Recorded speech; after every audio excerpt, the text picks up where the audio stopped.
Okay guys, so dito na tayo sa rough road ng Abra de Ilog. Samahan nyo kami sa aming adventure dito sa Mindoro Loop. Dito na nga namin nasimulan ng video sa unang ilog. Makikita nyo nga pala ang bagong NMAX na nilubog agad sa tubig.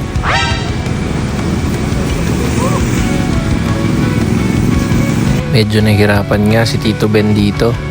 Muntikan pa siyang tumirik. At dahil nga hindi na makaahon ng kanyang motor, tinulungan na natin. Okay guys, so dito na tayo sa rough road ng Abra de Ilog. Tapos na tayo sa unang ilog sa nadaanan. Meron pang dalawa na dadaanan. So ganito ang sitwasyon ngayon. Medyo napapalaban tayo sa sa rough road. Pero kayang-kaya naman ng ating mga kasama. Budiel, itong nasa harapan natin.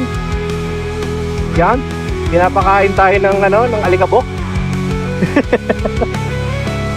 May mga parts naman na medyo madali lang, katulad nito. Meron na rin naman mga sementadong daan. So malaking tulong na yun sa mga bumabiyahe. Lalo na katulad nitong gamit natin si Blacky, naka-lowered. So medyo may difficulty siya sa mga malalaking bato. Iiwasan natin ang mga malalaking bato para hindi masira si Blacky. Ayan o, kita niya naman tarik niyan. So sa scooter, talaga namang kailangan ng matinding pasensya sa preno. Laro-laruin lang natin. At magdoble ingat kasi matarik na siya. Yan. So dahan-dahan lang. At makakarating din naman sa baba. So part 2.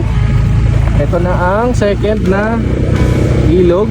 May tulay na pala siya. So hindi na masyadong hirap. Pagkatapos nga ng maikling break, nagpatuloy na ulit kami sa aming biyahe. Pinauna ko muna sila kasi medyo sa ulo na natin ang daan. Dito ko nga pala napansin na ang lakas pala ng bagong NMAX sa akyatan.